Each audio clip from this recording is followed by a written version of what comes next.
ప్రజా ప్రభుత్వం కాదిది, ప్రజల నడ్డి విరిచే ప్రభుత్వం. బీజేపీ రాష్ట్ర కార్యవర్గ సభ్యురాలు డాక్టర్ భోగ శ్రావణి ఆరోపణలు. మంగళవారం హైదరాబాద్లోని బీజేపీ కార్యాలయంపై జరిగిన దాడి అప్రజాస్వామికమని, ఈ ఘటనను ఖండిస్తున్నామని బీజేపీ రాష్ట్ర కార్యవర్గ సభ్యురాలు, నియోజకవర్గ ఇన్ఛార్జ్ డాక్టర్ భోగ శ్రావణి అన్నారు. ఇందుకు నిదర్శనం బీజేపీ కార్యాలయంపై యూత్ కాంగ్రెస్ దాడి, హైడ్రా పేరుతో ఇండ్ల కూల్చివేత లాంటి ఘటనలనే అన్నారు. బుధవారం మధ్యాహ్నం 3 గంటల ప్రాంతంలో డాక్టర్ శ్రావణి జిల్లా కేంద్రంలోని బీజేపీ పార్టీ కార్యాలయం కమల నివాసంలో పార్టీ నాయకులతో కలిసి విలేకరుల సమావేశంలో మాట్లాడారు.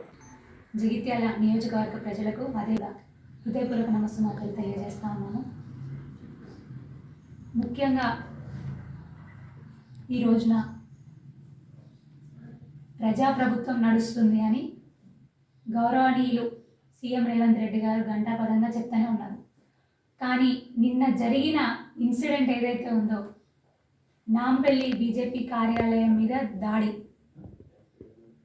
నడుస్తుంది ప్రజాప్రభుత్వం కాదు, అప్రజాస్వామిక ప్రభుత్వం అని తెలియజేస్తా ఉంది.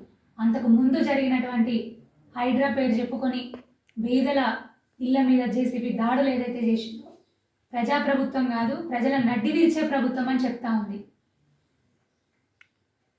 వాళ్ళు ఏదైతే హామీలు ఇచ్చి గద్దెనెక్కిండ్రో, ఆ హామీల మీద కంటే ఎక్కువగా వాళ్ళ ఇంట్రెస్ట్ ప్రజల నడ్డి ఎక్కడ విరిచాలా, ప్రజల్ని ఎంత ఎక్కువగా కష్టపెట్టుకోవాలా, ప్రజల్ని ఎంత ఎక్కువగా ఏడిపించాలా, ప్రజల కోసం కొట్లాడుతున్నటువంటి ఆపోజిషన్ని ఏ రాళ్లతో కొట్టాలా, ఏ కర్రలతో కొట్టాలా, ఏ విధంగా దాడులు చేయాలా, ఏ విధంగా రౌడీయిజం చేయాలా అనే ఆలోచన ఉందే తప్ప, మేము ఇచ్చినటువంటి హామీలను ఎలా నెరవేర్చాలి, ప్రజలకు అందే ఫలాలను ఇంకా ఎక్కువగా కింది స్థాయి వరకు పోయే విధంగా ప్రణాళికలు ఎలా వేయాలని ఆలోచించకుండా ఇష్టారీతిన ప్రవర్తిస్తున్న ప్రభుత్వం కాంగ్రెస్ ప్రభుత్వం, రాష్ట్రంలో ఉన్నటువంటి కాంగ్రెస్ ప్రభుత్వం, సీఎం గారు రేవంత్ రెడ్డి గారు.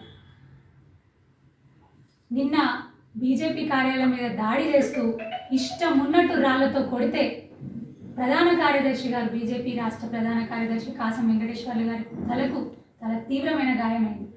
దానికి సమాధానం ఎవరు చెప్తారండి? ఇదేమన్నా రౌడీజమా? కాంగ్రెస్ కార్యకర్తలు ఇష్టారీతిన ప్రవర్తిస్తూ ఇష్టారీతిన రాళ్ళు రువ్వుతూ ఉంటే చర్యలు తీసుకోవాల్సిన పోలీసులు, మా రక్షక భటులైతే చోద్యం చూస్తూ ఉన్నటువంటి తరుణం కనిపిస్తూ ఉంది. అక్కడ ఖచ్చితంగా చెప్తా ఉన్నాం, బీజేపీ కార్యకర్తలు తలుచుకుంటే సెకండ్ పడుతుంది, నిమిషం కూడా కాదు, ఒక సెకండ్ పడుతుంది. ఉఫ్ఫుమని ఊరితే కొట్టుకొని పోయి ఎక్కడో ఉంటుంది ఈ కాంగ్రెస్ పార్టీ. బిడ్డ నిజంగా చెప్తా ఉన్నా, బీజేపీ కార్యకర్తలు కమల దళం, కమల సైన్యం ఒక్కసారి తలుచుకొని దండెత్తి వస్తే మీకు దాక్కోవడానికి ఒక చిన్న ప్లేస్ కూడా దొరకదు, మీరు చేరడానికి ఒక చిన్న సందు కూడా దొరకదు.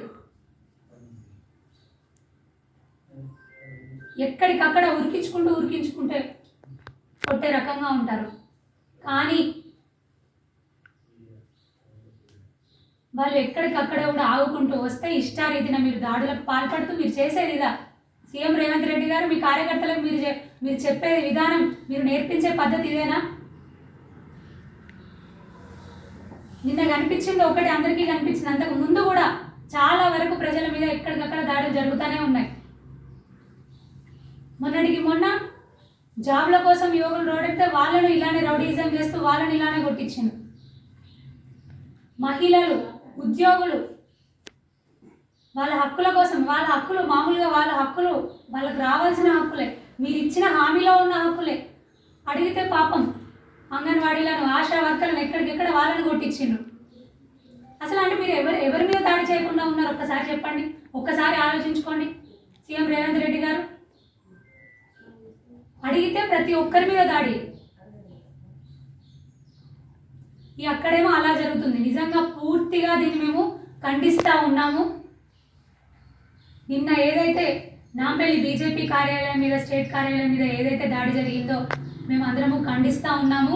మరొక్కసారి హెచ్చరిస్తూ ఉన్నాము, బీజేపీ పార్టీ జోలికి వచ్చినా, మా కార్యకర్తల జోలికి వచ్చినా, కార్యాలయాల జోలికి వచ్చినా సహించేది లేదు, చూస్తూ ఊరుకోం.